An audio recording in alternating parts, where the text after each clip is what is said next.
Hello दोस्तों, welcome to only IAS. Date है आज की 6 दिसंबर 2022 एंड आप सभी का स्वागत है आज के एडिटोरियल डिस्कशन में। देखिए, आज हम टोटल 3 मुद्दे डिस्कस करेंगे। पहला हमारा मुद्दा होगा श्री औरोबिंदो जी के रिगार्डिंग। देखो, दरअसल में ना इनकी इस साल 150th बर्थ एनिवर्सरी है, तो काफ़ी इंपॉर्टेंट हो जाते हैं। इसके रिगार्डिंग आर्टिकल्स आए हैं, तो इसको समझने की कोशिश करेंगे। दूसरा हमारा मुद्दा होगा क्लाइमेट चेंज से संबंधित, ठीक है। एंड तीसरा हमारा मुद्दा होगा, बिल्कुल छोटा सा टॉपिक है, that is faith and freedom से संबंधित। तो इन तीनों मुद्दों को आज हम समझने की कोशिश करेंगे। बट बिफोर दैट, आज की quote of the day, that is ये है दलाई लामा जी के बारे। इन्होंने बोला है, जज your success by what you had to give up in order to get it. देखो, जो सक्सेस होती है ना, मैंने आपसे पहले भी डिस्कस किया था, ये हर किसी के लिए ना इसकी डेफिनेशन अलग हो सकती है। मेरे लिए सक्सेस का मीनिंग कुछ अलग है, आपके लिए अलग है, किसी और के लिए कुछ अलग होगा। पर यहाँ पर दलाई लामा जी के द्वारा बताया जा रहा है कि जो सक्सेस है वो इस हिसाब से आप अपनी जज करो कि आपने उसको पाने के लिए क्या खोया है या फिर क्या आपको गिव अप करना पड़ा है। मैं आपको कुछ एग्जांपल से समझाता हूँ। देखो, आप सभी हिस्ट्री के अंदर अशोका के बारे में पढ़ते हो, बिल्कुल। इनकी ना एक बहुत फेमस वॉर है, ठीक है ना, क्लिंग का युद्ध, कलिंगा वॉर भी बोल सकते हो। अब इस वॉर का आप जानते हो, इस वॉर में जीत किसकी हुई? जीत तो अशोका की हुई सर।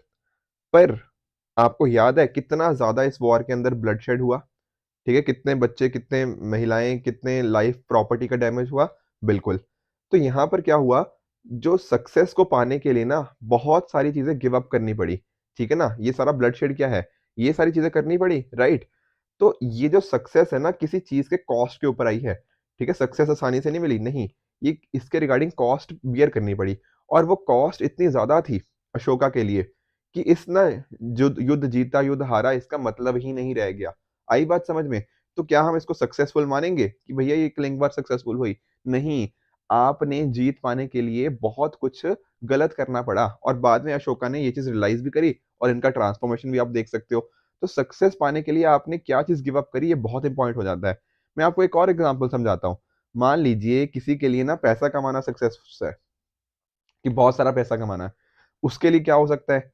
किसी को करप्शन करनी पड़े, ठीक है ना। या फिर हो सकता है कुछ और पर्टिकुलर तरीके से मतलब पैसा कमाने की कोशिश करे। बेसिकली मैंने कहने का मीनिंग है, कुछ रॉन्गफुल मीन्स से पैसा कमाने की कोशिश करे। तो यहाँ पर क्या हुआ, इसने पैसा तो भैया कमा लिया, तो क्या हम इसको सक्सेस बोल देंगे?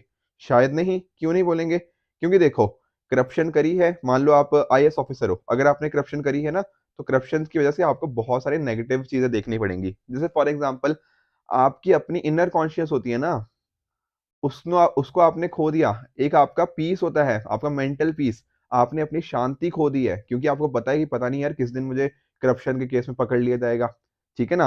हो सकता है आप अपनी फैमिली से दूर हो गए इस चीज चक्कर में। आपने अपनी सेल्फ रिस्पेक्ट खो दी, ठीक है। अक्सर जो लोग जाते हैं ना सर्विसेज के अंदर, वो इसीलिए जाते हैं ना कि हमारी एक रिस्पेक्ट होगी, हम अच्छे से लोगों की सेवा करेंगे। पर यहाँ पर क्या किया, आप पैसे कमाने के वजह से, पैसा कमाने की वजह से इन सभी चीजों को कहीं ना कहीं खो चुके हो। तो सक्सेस तो शायद, इसलिए क्या हम उसको सक्सेस बोलेंगे? नहीं बोलेंगे, क्योंकि आपने क्या किया, इन इंपॉर्टेंट चीजों का, अपनी फैमिली का, अपनी इनर कॉन्शियस का, अपनी पीस का, अपनी मेंटल स्टेबिलिटी का, इन सभी चीजों को, अपनी सेल्फ रिस्पेक्ट को आपने खो दिया है। तो इसमें हम नहीं बोल सकते कि आपको ये सक्सेस मिली है। ऑन द अदर हैंड देखो, कुछ अलग एग्जाम्पल भी बताता हूँ। जैसे फॉर एग्जाम्पल आप रियलाइज करो गांधी जी के बारे में। गांधी जी ने, देखो गांधी जी को क्या हम सक्सेसफुल बोलेंगे? बिल्कुल बोलेंगे। पता है क्यों? क्योंकि उन्होंने ना सक्सेस पाने के लिए, सक्सेस क्या है यहाँ पे, इंडिया की फ्रीडम के लिए अपनी अच्छी जॉब को सेक्रीफाइस कर दिया। तो उन्होंने गिव अप क्या किया? अपनी जॉब्स को, अपनी कंफर्ट को। हो सकता था वो अपनी लाइफ को आसानी से जीते रहते, बट नहीं, ठीक है ना, लॉ वगैरह प्रैक्टिस करते रहते। पर उन्होंने क्या चूज किया? उन्होंने चूज किया कि वो देश के लिए लड़ेंगे, आगे आएंगे। तो यहाँ पर उन्होंने क्या गिव अप किया और उनको क्या मिला, इसकी वजह से हम उसको बोल रहे हैं कि वो सक्सेसफुल थे। उसी तरह से आप देख लो ना भगत सिंह, ठीक है। बिल्कुल छोटी सी एज में, मतलब 23-24 ईयर्स की एज में उन्होंने देश के लिए, मतलब वो इतनी कुर्बानियां दी हैं, ठीक है। तो यहाँ पर उन्होंने क्या किया? उन्होंने भी तो अपनी लाइफ को, अपनी यंग एज को इतना गिव अप किया, ठीक है ना। तो यहाँ पर हम डिसाइड करेंगे कि हाँ, इन्होंने गिव अप किया किस पर्टिकुलर कॉज के लिए। वो लार्जर कॉज के लिए जो चीज गिव अप करते हो, तब हम उसको सक्सेसफुल बोलते हैं। इसी तरह से ना एन नंबर ऑफ हमारे पास फ्रीडम फाइटर के एग्जाम्पल हैं। आप सुभाष चंद्र बोस जी को देख लीजिए, ठीक है ना। ये भी तो देखो, इन्होंने भी उस टाइम के जो सिविल सर्विसेज का एग्जाम था, उसमें बहुत अच्छा इन्होंने किया था, ठीक है।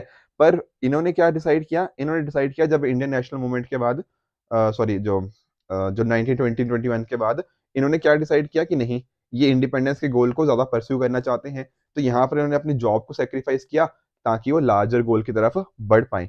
ये सारी चीज़ें हमें क्या शो करती हैं? ये शो करती हैं कि सक्सेस का मीनिंग सबके लिए पहली बात तो अलग होता है, ठीक है ना? हम सक्सेस को सिर्फ़ इस बेसिस पे जज नहीं कर सकते कि उसका एंड रिज़ल्ट क्या आया, क्या बंदे ने पैसे कमाए या नहीं कमाए, नहीं।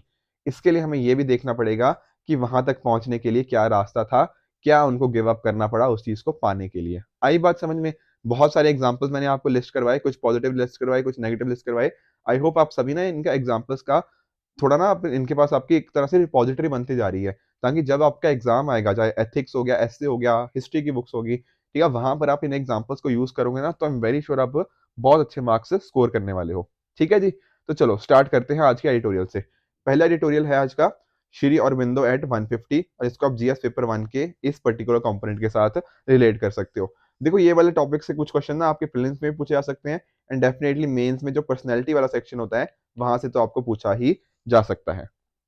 अब जैसा कि मैंने आपको बताया, इनकी बर्थ एनिवर्सरी के ना 150th year Indian government celebrate कर रही है, तो इसलिए काफ़ी इंपॉर्टेंट पर्सनैलिटी हमारे लिए हो जाते हैं।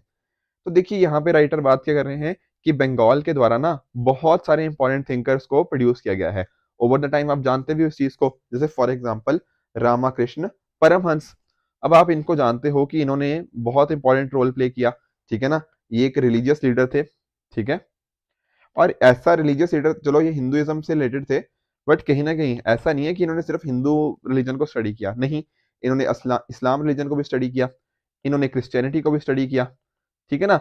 इसके अलावा हिंदुइज्म के अंदर भी ना जैसे अद्वैत वेदांत हो गया, तंत्र हो गया, भक्ति योगा हो गया, सबको स्टडी किया। इतनी सारी चीज़ें स्टडी करने के बाद इन्होंने एक चीज़ पता क्या रियलाइज़ करी? इन्होंने एक चीज़ रियलाइज़ करी कि सभी धर्मों का काम ना एक ही जगह पर है।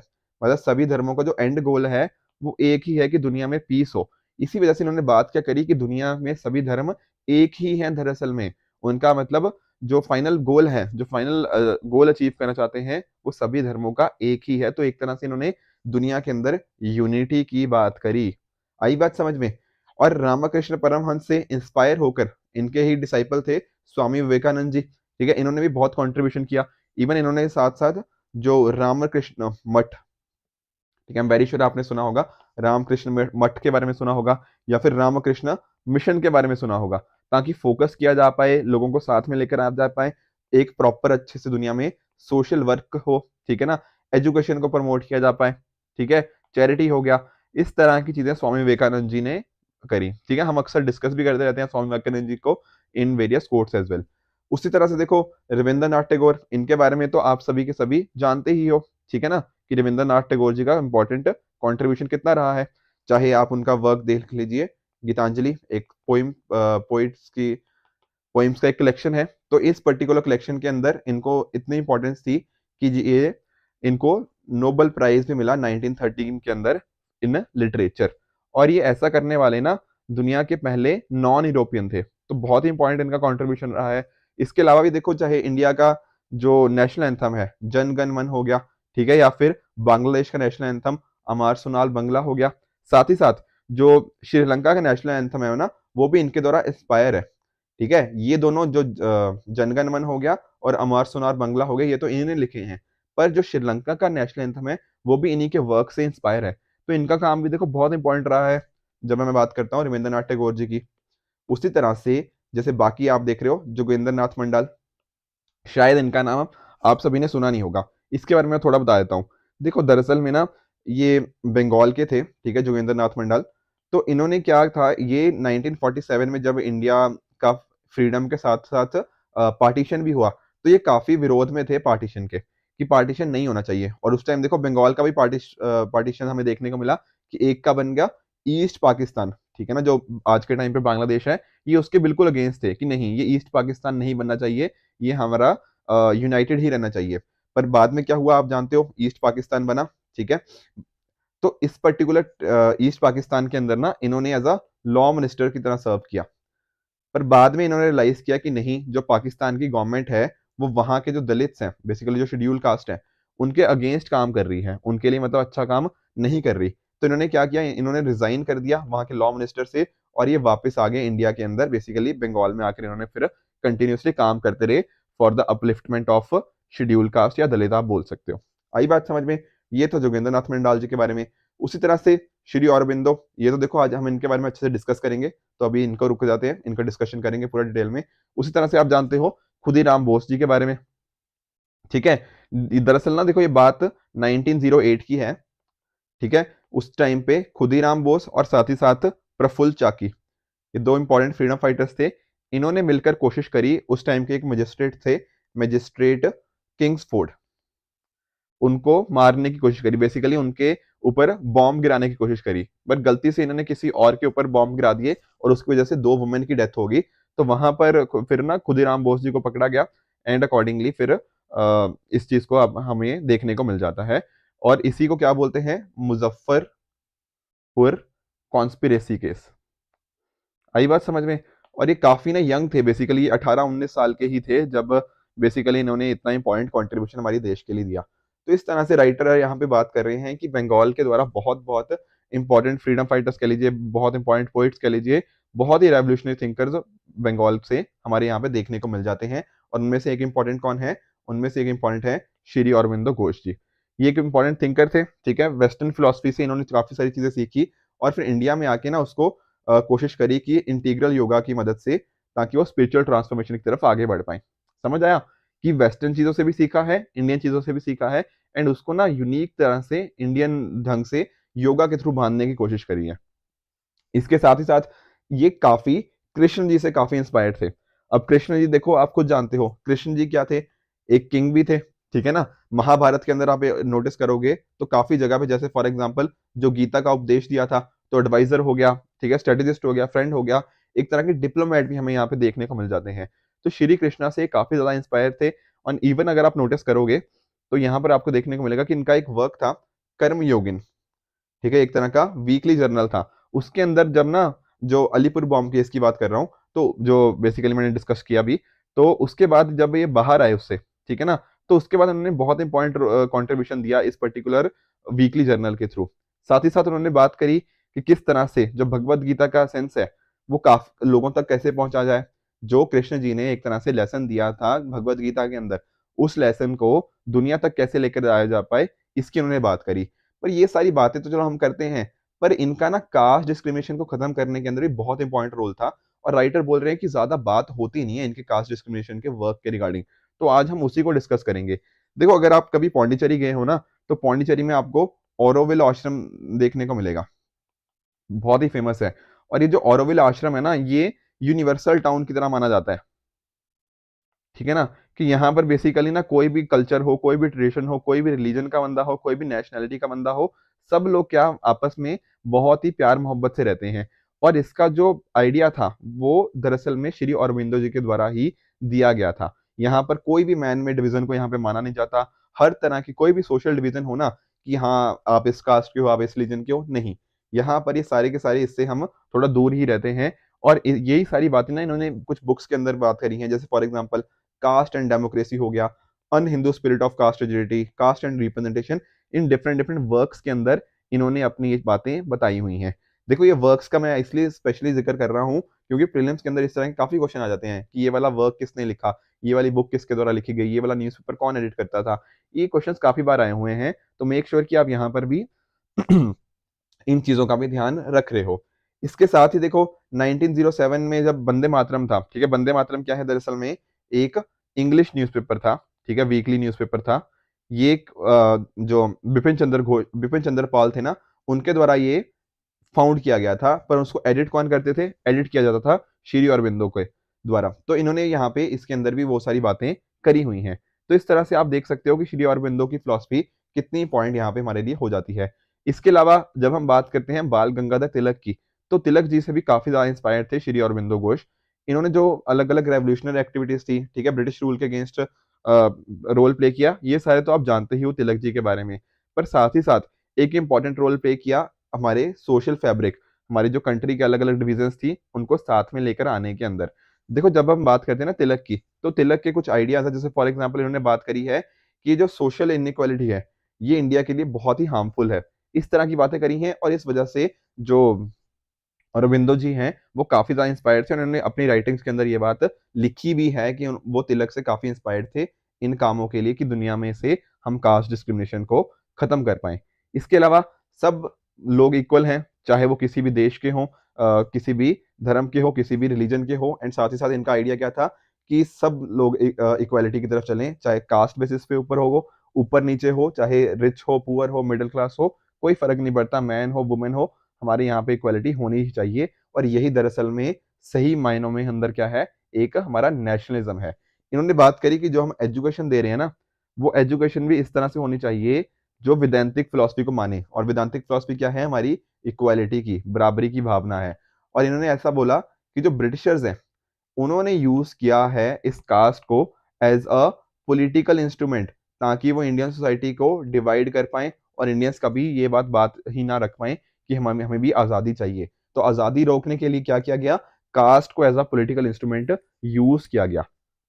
ठीक है ना। तो उन्होंने बात भी करी कि ये कास्ट इनइक्वालिटी के रिगार्डिंग जो इश्यूज हैं, यही कहीं ना कहीं हमारे हमें इम्पैक्ट कर रहे हैं और ये बाहर से लेकर आए गए हैं। बट अदरवाइज अगर हम ये सारे इश्यूज को हम सॉल्व कर देंगे तो डेफिनेटली अगर हम हिस्ट्री से कुछ एग्जांपल्स लेंगे तो ये सारी चीज़ों को ठीक किया जा सकता है। इसके अलावा इन्होंने कुछ और बातें भी कही, जैसे फॉर एग्जाम्पल मैं आपको बताता हूँ। देखो, जो शंकराचार्य के बारे में भी जानते हो आप, ठीक है ना। तो शंकराचार्य जी ने जो अपनी बात करी थी अद्वैत वेदांता की, राइट।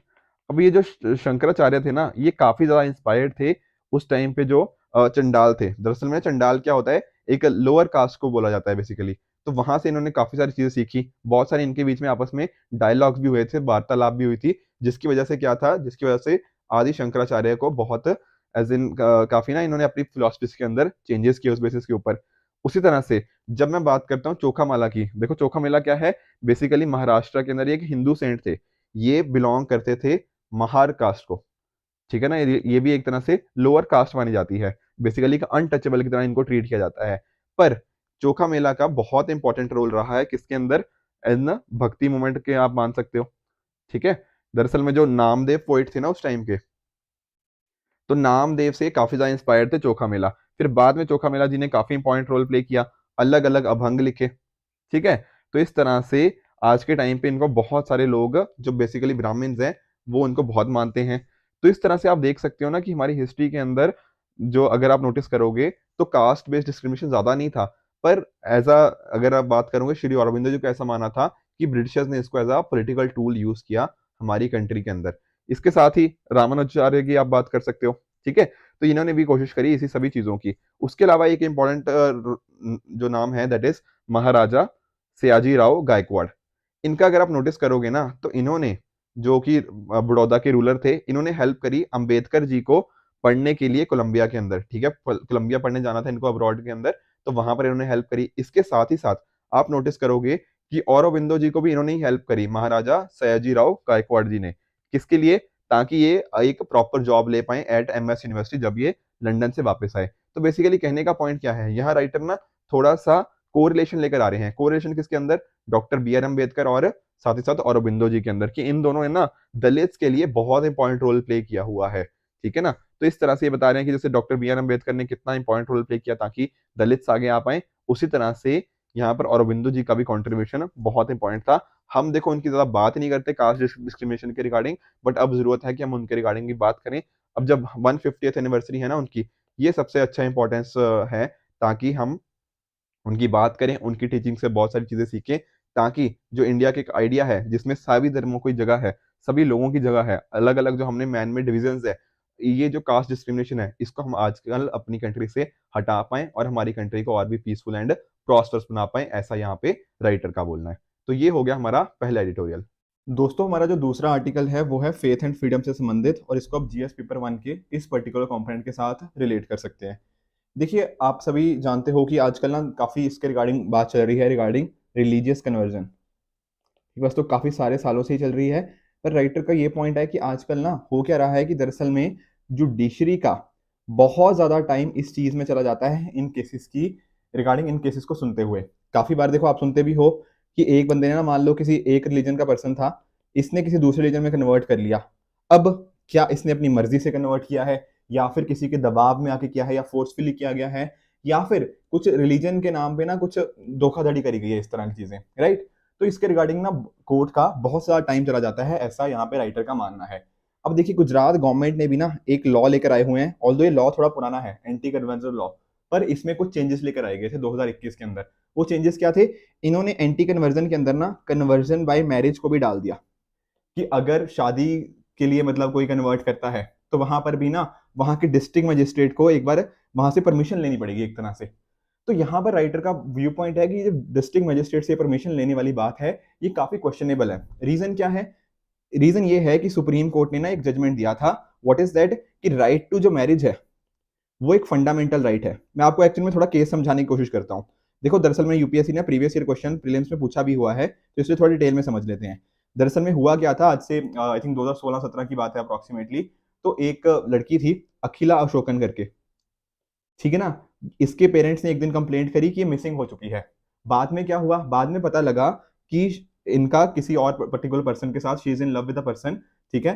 तो यहाँ पर बात क्या हुई कि इसके पेरेंट्स शादी से एग्री नहीं हुए कि नहीं ये शादी नहीं हो सकती। बेसिकली था क्या, she was a Hindu girl, ठीक है, और इन्होंने शादी करी थी शफीन जहां से, हु वॉज अ मुस्लिम, ठीक है ना। तो इसके पेरेंट्स ने कंप्लेंट करी कि नहीं इसने हमारी मनमर्जी से, मर्जी के बिना कैसे शादी कर ली, ऐसे कैसे शादी कर ली, हमारा भी तो रोल होना चाहिए। इसके पेरेंट्स का ये मानना था कि इस लड़की को दबाव के अंदर कह लीजिए, या फिर इसको थोड़ा इसका ब्रेन वॉश किया गया, तब ऐसी शादी करी गई है। पर सुप्रीम कोर्ट ने यहाँ पर कॉन्साइंस लिया इसके, और यहाँ पर ये बताया कि जो राइट टू मैरिज है ना वो एक फंडामेंटल राइट है अंडर आर्टिकल 21। और यही सेम क्वेश्चन यूपीएससी ने प्रीलिम्स में पूछ लिया था कि किस आर्टिकल के अंदर आता है। तो ये इसी पर्टिकुलर केस के अंदर था, ठीक है ना। यहाँ पे ये जो मैंने आपको केस बताया दैट इज शफीन जहान वर्सेस अशोकन केएम, ठीक है। शफीन जहान कौन? उसके हस्बैंड, जो लड़की थी उसके हस्बैंड, और अशोकन केएम कौन? उस लड़की के पिता, ठीक है। तो ये केस था यहाँ पे सुप्रीम कोर्ट के अंदर, जहां पे बता दिया गया था कि नहीं राइट टू मैरिज क्या है, एक फंडामेंटल राइट है अंडर आर्टिकल 21, ऐसा बात बताई गई। अब यहाँ पर राइटर का ये पॉइंट है कि जो इस तरह के हम लॉज लेकर आ रहे हैं, या फिर ये जो डिस्ट्रिक्ट मजिस्ट्रेट की एक तरह से परमिशन लेनी पड़ रही है, वो क्या दिखा रहा है, वो जो सुप्रीम कोर्ट का जजमेंट है ना इसके अगेंस्ट जा रहा है। अब देखो गुजरात गवर्नमेंट का क्या व्यू पॉइंट था, उन्होंने बोला कि अगर ना हम कोशिश क्या कर चाहते हैं, हम चाहते हैं कि अगर कोई जेन्युइन इंटरफेथ मैरिज हो, मतलब कि सिर्फ इसलिए नहीं कि किसी को ब्रेन वॉश किया गया, वो सारी चीजें नहीं, कि कोई फ्रॉड हो, कन्वर्जन, उसको छोड़ के जो भी लीगल या जेन्युइन इंटरफेथ मैरिज है हम उनको चाहते हैं कि उनको हम पॉजिटिव मैनर के अंदर बाहर लेकर आए। बेसिकली राइटर बोल रहे हैं कि नहीं ये आपका व्यू पॉइंट काफी गलत है, या फिर आई वुड से ये वाला जो व्यू पॉइंट है इसको कोई भी मानेगा नहीं। रीजन बीइंग क्या है कि यहाँ पर गुजरात गवर्नमेंट एक्चुअल में ये चाहती है कि ये जो लव जिहाद वाली चीजें हैं ना इसके अगेंस्ट जा रही है, ठीक है ना। जो कि अगर ब्रेन वॉश के लिए है तो ठीक है, बट ये एक्चुअल में करना क्या चाह रहे हैं, ये इससे डिवाइड बढ़ रहा है बिटवीन वेरियस कम्युनिटीज। यहाँ पर राइटर का ये व्यू पॉइंट है, और साथ ही साथ यहाँ पे लीगल एंगल भी ये है क्या कि राइट टू प्राइवेसी के अगेंस्ट जाता है इस तरह की चीजें, फ्रीडम ऑफ कॉन्शियस जो होती है उनके अगेंस्ट जाता है। तो ये जो प्रायर परमिशन चाहिए ना ये एक चीज गलत है। ऑन द अदर हैंड एक जो जस्टिस एम आर शाह है, ठीक है, सुप्रीम कोर्ट के बेंच के, इन्होंने यहाँ पे बात करी गई है कि जो रिलीजियस कन्वर्जन है अगर वो किसी तरह का एल्यूरमेंट, मतलब कुछ पैसे देके कुछ चैरिटी पर्पस के लिए किया जाए तो काफी ये गलत चीज है, और गवर्नमेंट को एक्चुअल में नेशनल मेजर्स के ऊपर लेके आ रही है, वो चीज सही है। तो कहने का पॉइंट सिंपली ये है कि अगर आप जानते हो आर्टिकल 25 से 28 जो रिलीजियस फ्रीडम्स हमें दे रखी हैं, वो रिलीजियस फ्रीडम्स ठीक है, अगर कोई एक रिलीजन से दूसरे रिलीजन में कन्वर्ट होना चाहता है वो भी ठीक है, बट पॉइंट ये है कि फोर्सफुली ये चीजें नहीं होनी चाहिए। फोर्सेबल कन्वर्जन वो चीज गलत हो जाती है। सेकेंडली जो सुप्रीम कोर्ट का बहुत ज्यादा टाइम इन चीजों पे जा रहा है ये डिसाइड करते हुए कि ये एंटी कन्वर्जन लॉ ठीक है या गलत है, इसको हमें ना थोड़ा इस पे वर्क करना पड़ेगा ताकि बहुत ज्यादा टाइम इसके रिगार्डिंग हमारा वेस्ट ना हो। प्लस साथ ही साथ जो अलग अलग कम्युनिटीज हैं उनके अंदर हमें क्या करना चाहिए, उनकी रिलीजियस फ्रीडम को प्रोटेक्ट करना चाहिए, एंड साथ ही साथ कम्युनल हार्मनी को बढ़ाने के लिए कुछ स्टेप्स लेकर आने चाहिए, ऐसा यहाँ पर राइटर का मानना है। काफी छोटा सा ये आर्टिकल था बट इंपॉर्टेंट था क्योंकि प्रीलिम्स में ऑलरेडी यूपीएससी क्वेश्चन इसके रिगार्डिंग पूछ चुका है, ठीक है। तो ये था हमारा दूसरा आर्टिकल। दोस्तों हमारा जो तीसरा आर्टिकल है वो डील करता है क्लाइमेट टॉक्स के साथ, एंड इसको आप जीएस पेपर 3 के इस पर्टिकुलर कंपोनेंट के साथ रिलेट कर सकते हो। देखिए अगर हम बात करें फंडिंग इन पब्लिक लॉ की, तो यहाँ पर हमें देखने को मिलेगा, आप जानते हो अलग अलग हमने डिफरेंट डिफरेंट कॉप्स देखी हैं, जैसे लास्ट ईयर कॉप 26 ग्लासगो में देखी, इस बार की कॉप 27 भी देखी। पर यहाँ पर राइटर का मानना है कि ना कि हम इसके अंदर डेवलपिंग कंट्रीज के जो कंसर्न्स हैं उसको अच्छे से नहीं डिस्कस कर रहे, प्लस उसके जो कंसर्न्स हैं हम डिस्कस कर रहे हैं, जो नेगोशिएशंस हो रही हैं ये साइंटिफिक मेथड्स के बेसिस के ऊपर नहीं हो रही। अब इस नेगोशिएशन प्रोसेस के रिगार्डिंग ना 3 मेजर मुद्दे यहाँ पे राइटर ने डिस्कस किए हुए हैं। पहला क्या है कि देखो अगर आप बात करोगे डेवलप्ड कंट्रीज की, ठीक है। तो डेवलप्ड कंट्रीज के जो सिटीजन हैं वो नियरली उनके जो 2/3 एमिशन है, जो वहां की कंट्रीज का टोटल 2/3 एमिशन है, वो कहां से आ रहा है? वो उनकी डाइट से हो सकता है, उनके ट्रांसपोर्टेशन से ऊपर हो सकता है, रेजिडेंशियल और कमर्शियल सेक्टर से हो सकता है। तो यहाँ पर ना उनका जो लाइफस्टाइल है, जो डेवलप्ड कंट्रीज के जो लोगों का लाइफस्टाइल है, वो ही इस तरह से डिजाइन है कि एक अच्छा खासा नेशनल एमिशन वहां से कंट्रीब्यूट हो रहा है। अब यहाँ पर इसके ऊपर कोई तो फोकस ही नहीं कर रहे हैं हम लोग नेगोशिएटिंग प्रोसेस के अंदर। उसी तरह से जो डेवलपिंग कंट्रीज की बात कर रहे हैं, देखो वहां पर अभी अर्बनाइजेशन होनी बची है। ठीक है, अर्बनाइजेशन जैसे इंडिया हो गया, अभी अर्बनाइजेशन हम हो रहे हैं। तो इस अर्बनाइजेशन के लिए हमारे को क्या चाहिए? हमारे को फॉसिल फ्यूल की रिक्वायरमेंट अभी लगेगी। ठीक है, देखो डेवलप्ड कंट्रीज तो हो चुकी हैं, काफी हद तक अर्बनाइज हो चुकी हैं, वो सारी चीजें, बट डेवलपिंग कंट्रीज के अंदर तो अभी फॉसिल फ्यूल की जरूरत होगी, एनर्जी की जरूरत होगी। तो यहाँ पर नेगोशिएशन प्रोसेस के अंदर हमने इस पर्टिकुलर चीज को भी इग्नोर कर दिया। बाकी इंफ्रास्ट्रक्चर के लिए हमें सीमेंट हो गया, स्टील हो गया, ये सारी चीजों को भी तो जरूरत पड़ेगी, बिल्कुल। तो इसका भी डिस्कशन हमने वहां पे नहीं हो रहा, राइट। तो ये सारे मुद्दे हमें डेफिनेटली डिस्कस करने पड़ेंगे। डेवलपिंग कंट्रीज देखो, जैसे फॉर एग्जांपल अगर आप नोटिस करोगे तो 50% एमिशन डेफिनेटली डेवलपिंग कंट्रीज से आते हैं। पर अगर हम बात करें ना पर कैपिटा एमिशंस की, तो वो कंपैरेटिवली इनके काफी कम है। ठीक है, पर बाकी इनके पास प्रॉपर टेक्नोलॉजी भी तो चाहिए, वो टेक्नोलॉजी इनके पास अभी आई नहीं है। अगर हम थोड़ा हिस्ट्री बुक्स में जाए ना, तो आपको देखने को मिलेगा 1972 जो स्टॉकहोम कॉन्फ्रेंस हुई, वहां पर क्या डिस्कस हुआ था कि अर्बनाइजेशन हम इसको चेंज करना चाहिए, कि किस तरह से हम अर्बनाइजेशन को देख रहे हैं, राइट। अगर हम उनको लाइफस्टाइल को कैसे चेंज करें, वो सारी बातें हमने डिस्कस करी। एक साइंटिफिक कमिटी भी, मतलब डिस्कशन यही सारी चीजें थी। पर अभी भी हमें और एफर्ट्स लेने की बहुत ज्यादा जरूरत है। साथ ही साथ जो डेवलपिंग कंट्रीज हैं वहां पर अच्छे से टेक्नोलॉजी ट्रांसफर हो, ये चीज भी रिक्वायर्ड है।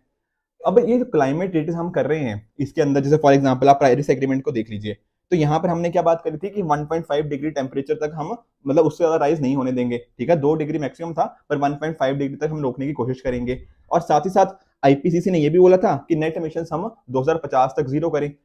अब ये सारे फोकस तो हमने करे गए थे, डिफरेंट डिफरेंट इनिशिएटिव्स भी लिए गए, पर बहुत सारे ये जो इनिशिएटिव्स थे, ये साइंस के बेसिस के ऊपर नहीं थे, डेटा के बेसिस के ऊपर नहीं थे। हमने प्रॉपर कार्बन बजट को काउंट में नहीं लिया। तो पॉलिसी बनाते टाइम ना ये सारी चीजें ध्यान में रखने की जरूरत है। यहाँ पर थोड़ा डेटा दिया हुआ है राइटर ने, ठीक है, आप यहाँ पे पढ़ सकते हो, बट अदरवाइज पॉइंट यही है कि हमने प्रॉपर नेगोशिएशन से हमें चीजें करनी चाहिए और डायरेक्टली उसके ऊपर जंप नहीं करना चाहिए। जैसे फॉर एग्जाम्पल एक नेगोशिएशन के अंदर ये चीज हो सकती है कि देखो हम जो पूरा का पूरे दुनिया है ना, या फिर डेवलप्ड कंट्रीज ने इसका बर्डन शिफ्ट कर दिया किसके ऊपर, कि चाइना और इंडिया बहुत ज्यादा इमिशन करते हैं। पर एक्चुअल में ऐसा नहीं है, हमारे पर कैपिटा इमिशन तो कम ही है।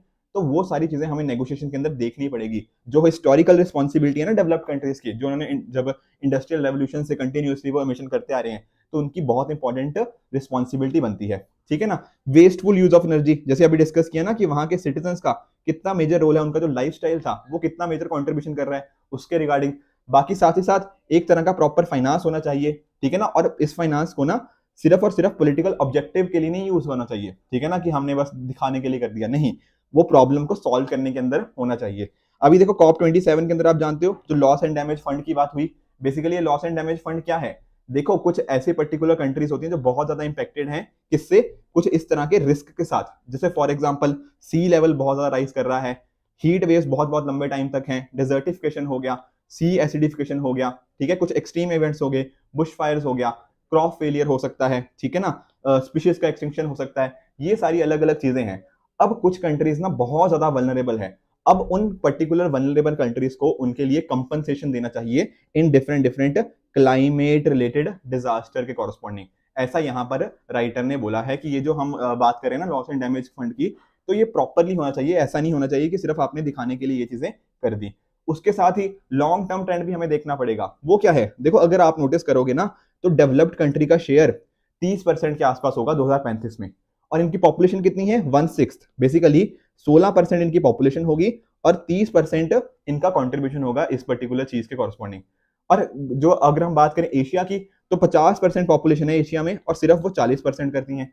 तो यहाँ पर ऐसा थोड़ी है कि हम लोगों ने बहुत ज्यादा कर रहे हैं, नहीं, बल्कि बहुत कम कर रहे हैं एज कम्पेयर टू देम।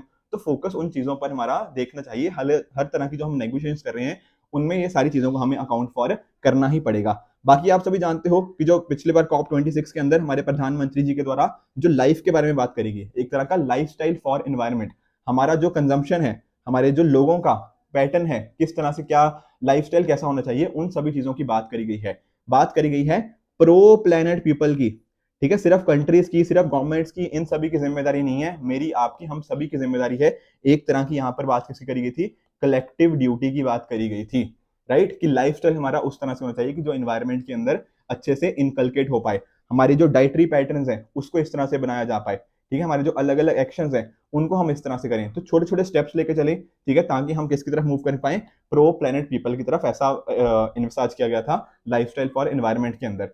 तो ये सारी चीजें हम फोकस कर सकते हैं आने वाले टाइम के अंदर, ठीक है ना, कि डेवलप्ड कंट्रीज के अंदर हम जो रेड मीट है उसको एक्सचेंज करें, उसका ओवर कंजम्पशन, तो डाइटरी पैटर्न हो गया, आपके जो ट्रांसपोर्टेशन हो गया, आपका कंजम्पशन पैटर्न हो गया, किस तरह का आपका लाइफस्टाइल है, ये पूरे अगर हम चेंजेस करेंगे ना, तो डेफिनेटली जो क्लाइमेट जस्टिस है, जहां पर डेवलपिंग कंट्रीज की भी इंपॉर्टेंट रोल है, वो सारी चीजें हम कहीं ना कहीं आने वाले टाइम के अंदर हम देख सकते हैं। और ये पूरा साइंटिफिकली होना चाहिए, ऐसा नहीं कि किसी भी पर्टिकुलर सेक्टर को हमने आर्बिट्रेरली डीकार्बोनाइज कर दिया, ऐसा नहीं, एक प्रॉपर स्ट्रेटेजी के तहत ये सारी चीजें होनी चाहिए।